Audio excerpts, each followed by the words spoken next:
बेटा, कल हम लोगों ने मैटर पढ़ा था। मैटर क्या होता है? मैटर वही होता है जो स्थान घेरे और जिसके पास द्रव्यमान हो और उसके जड़त्व का गुण पाया जाए, वही क्या है? मैटर है। आज हम लोग मैटर के क्लासिफिकेशन के बारे में पढ़ते हैं। What is the matter? तो देखिए बेटा, मैटर को क्लासिफाई करेंगे हम ऑन द बेसिस ऑफ दो स्टेज पे, दो अवस्था से उसको हम लोग क्लासिफाई करेंगे। देखिए, पहला है ऑन द बेसिस ऑफ, पहला है आपका फिजिकल स्टेट और दूसरा है बेटा केमिकल स्टेट। ठीक है, यानी भौतिक अवस्था और रासायनिक संगठन, यानी केमिकल कंपोजिशन यानी रासायनिक संगठन। तो देखिए भैया, भौतिक अवस्था को हम लोग 5 भागों में बांटते हैं। फर्स्ट है सॉलिड स्टेट, सेकंड है लिक्विड और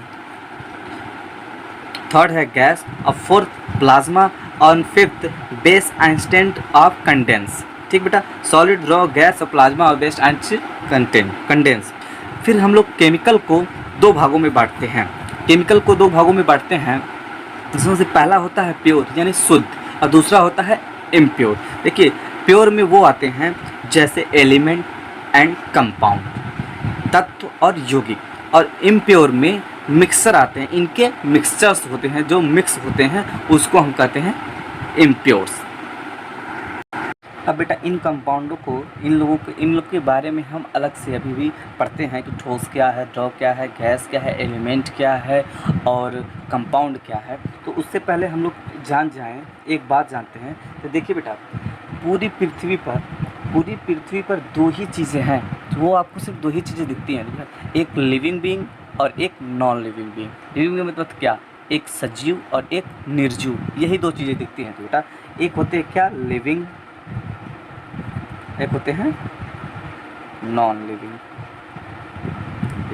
लिविंग कैसे बनते हैं और नॉन लिविंग कैसे बनते हैं, ये भी एक बात है। देखिए बेटा, हम लोग क्या हैं? लिविंग बीइंग है ना, हम लोग सजीव हैं। तो हमारी शरीर की बेसिक यूनिट क्या है बेटा? सेल। ठीक, तो हम लोग किससे बने हैं? सेल। और सेल के ग्रुप को हम क्या बोलते हैं बेटा? टिश्यूज। और टिश्यू के ग्रुप को बोलेंगे हम ऑर्गन। और यही ऑर्गन मिल जाएगा तो क्या बन जाएगा बेटा? बॉडी बन जाएगा। ऐसे ही नॉन लिविंग की सबसे बेसिक यूनिट क्या है? तो देखो बेटा, एटम होते हैं, एटम, जिसको हम लोग परमाणु बोलते हैं, परमाणु। ठीक, अब परमाणु के ग्रुप को हम लोग बोलते हैं मॉलिक्यूल, जिसको हम लोग कहते हैं अणु के ग्रुप। जब कई सारे ऐसे ही अणु मिलेंगे तो ये बनते हैं मैटर, जिसके बारे में बेटा हम लोग कल की क्लास में पढ़े थे, व्हाट इज़ मैटर। ठीक है, तो मैटर बेटा वही है जो स्थान घेरे, ये मैंने बताया था, जो स्पेस घेरे, जिसके पास द्रव्यमान हो और जिसके पास जड़त्व का गुण हो, वही क्या होता है बेटा? तो मैटर। तो बेटा मैटर बन गया। तो बेटा मैटर कैसे बना, इससे पहले हम जानते हैं कि मैटर कैसे बना, क्योंकि इनके मॉलिक्यूल के ग्रुप को ही तो हम लोगों ने क्या कहा? मैटर। तो जानते हैं, इस जब कई सारे मॉलिक्यूल मिलेंगे तो बनेगा मैटर, और उन मॉलिक्यूलों के बीच में 2 फोर्सेस काम करते हैं, 2 फोर्स काम करते हैं। देखिए बेटा, नंबर 1 है inter molecular force of attraction. ठीक बेटा, यानी अंत आणविक आकर्षण बल। और दूसरा होता है बेटा, दूसरा होगा इंटर मॉलिक्यूलर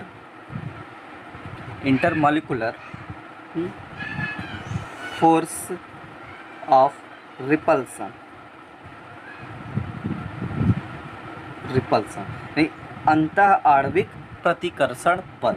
यहाँ देखिए, यहाँ आकर्षण बल लगता है, यहाँ पे प्रतिकर्षण बल। तो बेटा इसको हम शॉर्ट फॉर्म में कर सकते हैं। इंटर को आई ले लें, ठीक बेटा, एफ को एफ ले लें, इंटर मॉलिक्यूलर, नहीं एफ और एम है ना मॉलिक्यूलर, एफ से फोर्स ले लेते हैं और अट्रैक्शन को ए से। ये याद करिएगा बेटा, inter molecular force of attraction. इसको हम लोग ले लेते हैं inter molecular force of repulsion.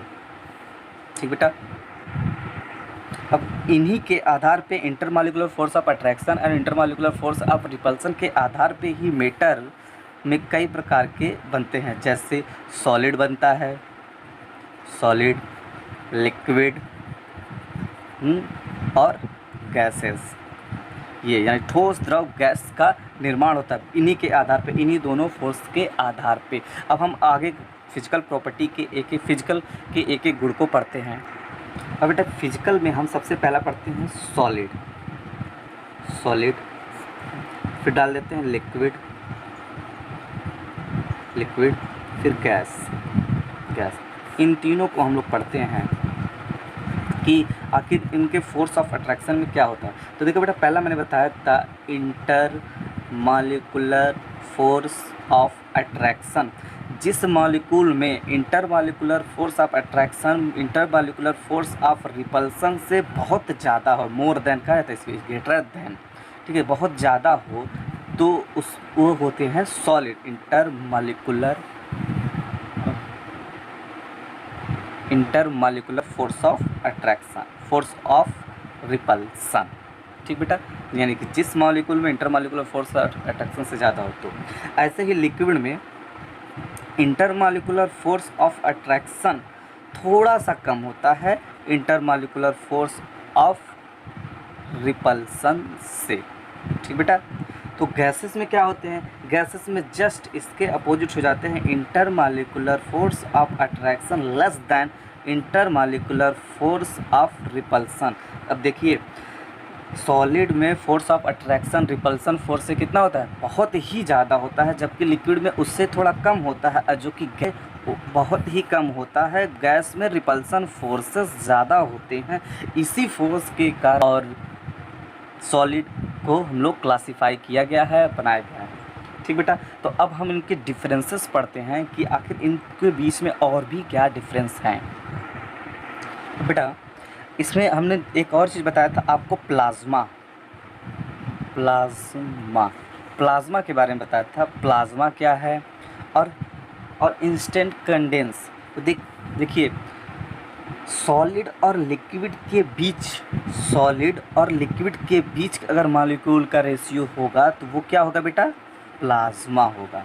और यही अगर लिक्विड और गैस के बीच का जो स्टेज होगा वो होगा इंस्टेंट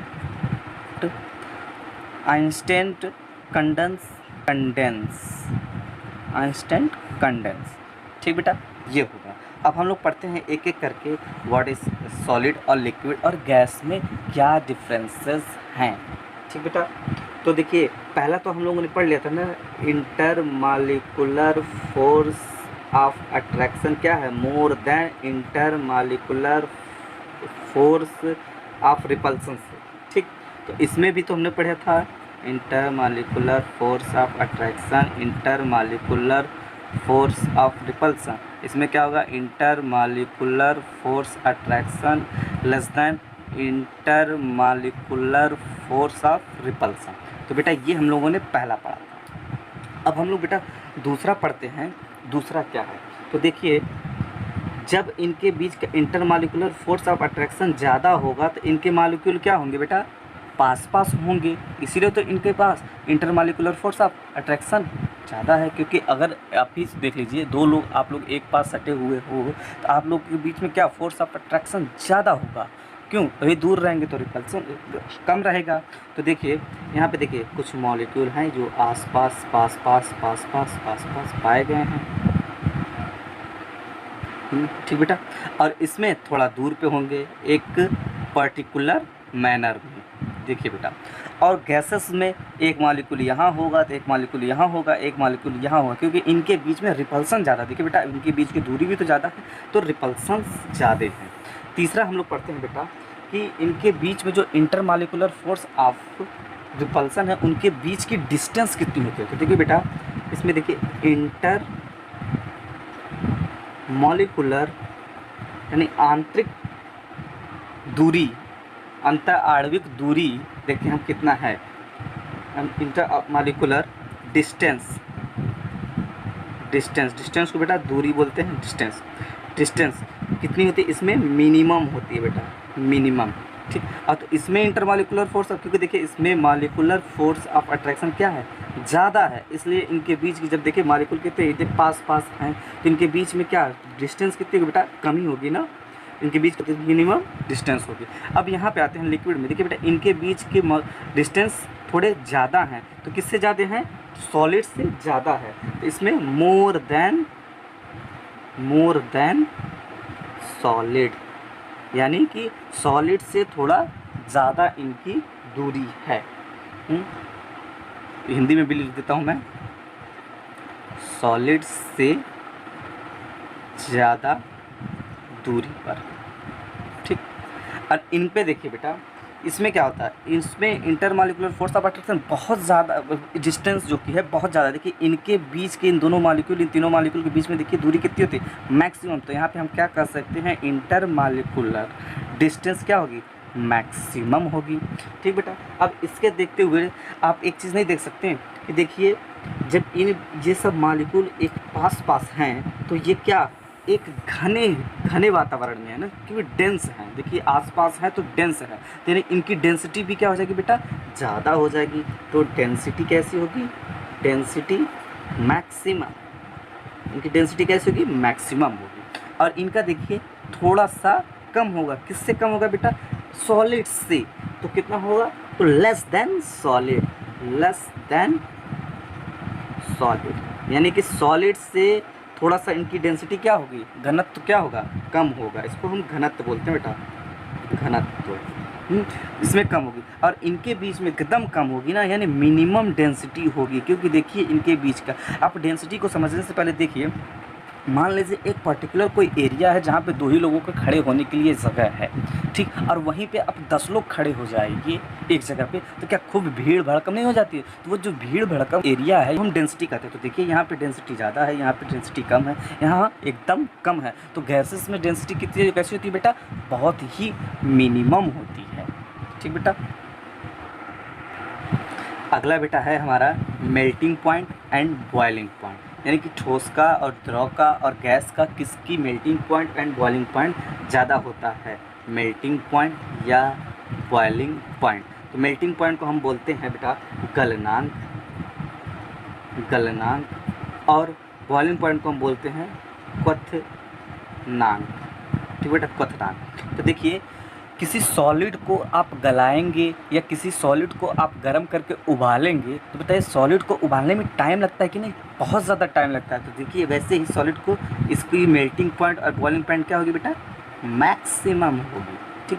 वैसे ही अगर किसी लिक्विड को हम उसको गलाते हैं तो बहुत ही कम टेम्परेचर पे वो गल जाती है, लेकिन अगर किसी लिक्विड को हमें उबालना हो तो क्या 100 डिग्री पे तो उबल जाती है ना, ये भी तो होता है, हो जाती है ना। तो ये थोड़ा सा उससे ज़्यादा होगा, किससे ज़्यादा होगा बेटा, सॉलिड से, तो नहीं सॉलिड से थोड़ी कम होगा, तो लेस देन सॉलिड, यानी सॉलिड में जितना समय लगेगा उससे थोड़े कम ही समय में ये क्या हो जाएगा, गल जाएगा या पिघल जाएगा या उबल जाएगा, लेस देन सॉलिड। हम लोग गैस बताएं, तो गैस देखिए बहुत ही, क्योंकि उनके मॉलिक्यूल बहुत दूर दूर होते हैं, इसलिए उनको उबालना और ये करना बहुत ही आसान है। तो ये मिनिमम, यानी कि मेल्टिंग पॉइंट और boiling point of the solid क्या होता है, मैक्सिमम, और लिक्विड का गैस और क्या सॉलिड के बीच में होता है, और सबसे मिनिमम किसका होता है बेटा, गैस।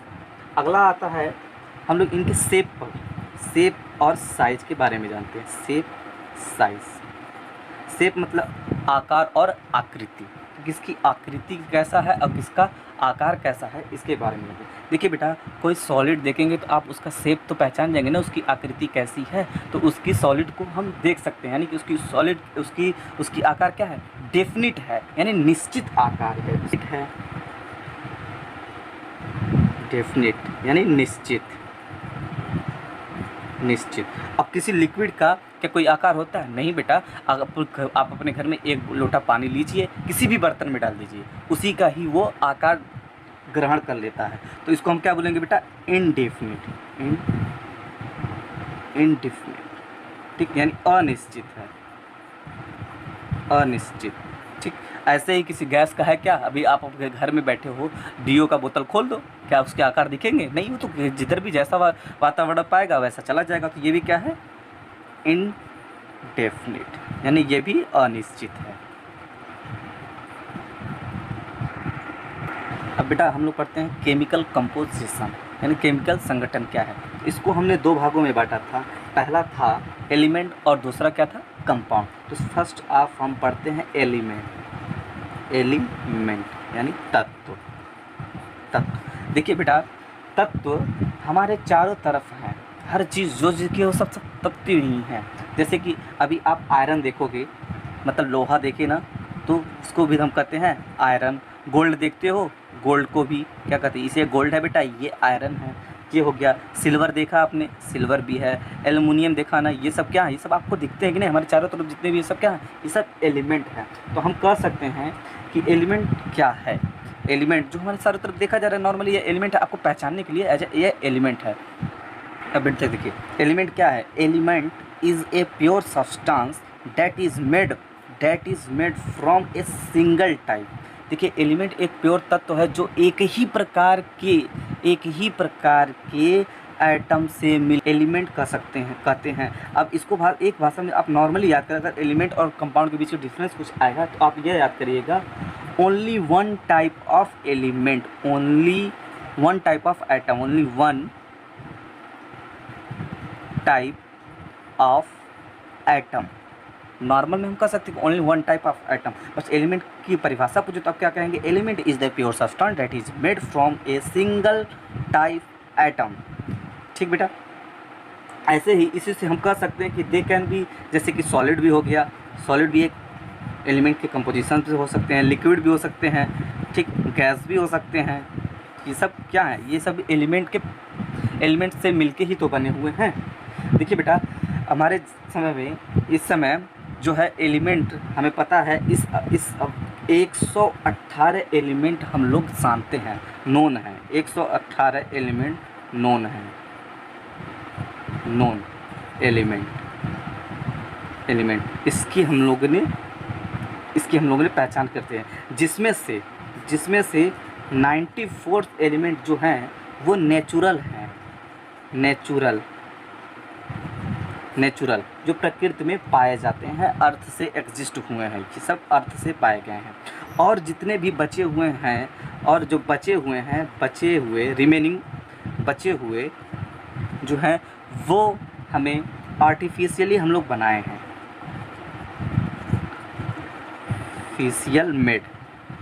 आर्टिफिशियल बने हैं। अगला बेटा है कंपाउंड। कंपाउंड मतलब यौगिक, यौगिक। अब कंपाउंड किसे कहते हैं, तो जैसे बेटा हम लोग एलिमेंट पढ़े हैं, तो एलिमेंट क्या था, element is the only one single type of atom, जो एक सिंगल टाइप के एटम से मिलके बने होते हैं, वो क्या है, एलिमेंट है। तो वैसे ही हम उसके अपोजिट ही जाएं तो हम एटम को क्या कहेंगे, एटम है, ये है डिफरेंट टाइप ऑफ एटम। क्या है, different type, it is made, या ये बने हुए हैं डिफरेंट टाइप के एटम से, डिफरेंट टाइप के एटम से मिलकर। जैसे एग्जांपल में हम लेते हैं कुछ, जैसे हमने लिया वाटर तो आपने देखा है ना, ये भी तो हम लोग देखते हैं, वाटर H2O। इसमें देखिए आप, एक ऑक्सीजन मॉलिक्यूल है, और जिससे दो हाइड्रोजन के एलिमेंट मिलके जुड़े हुए हैं, जो आपस में मिलके क्या बनाते हैं, वाटर, जिससे इनके बीच में कुछ बॉन्ड बने तो ये एक वाटर बन गया। जैसे वाटर हो गया। आपने नमक देखा होगा NaCl, ये भी देखिए दो डिफरेंट टाइप के मॉलिक्यूल मिलके ही तो बना। ठीक बेटा, डिफरेंट टाइप के एटम्स मिलके क्या बना, NaCl बना। वैसे ही हम लोग देखते हैं कैल्शियम कार्बोनेट, तो देखिए इसमें कितने प्रकार के एटम है, देखिए एक है कैल्शियम, एक है कार्बन और एक है ऑक्सीजन, यानी 3 टाइप के डिफरेंट एटम्स मिल कर के एक कंपाउंड बनाते हैं। ठीक बेटा, ऐसे ही आपने नॉर्मली देखा होगा लोहे में जंग लगते हैं, लोहे में जंग लगता है, जंग यानी रस्टिंग होती है ना, तो वो जो जंग लगता है वो किसके कारण होता है। अब देखिए लोहे को हम क्या कहते हैं, आयरन। ठीक, और आयरन पे जंग लग जाता है तो क्या होगा, ये भी एक कंपाउंड, यानी किसी के साथ जंग लगा तो ये भी एक कंपाउंड ही है।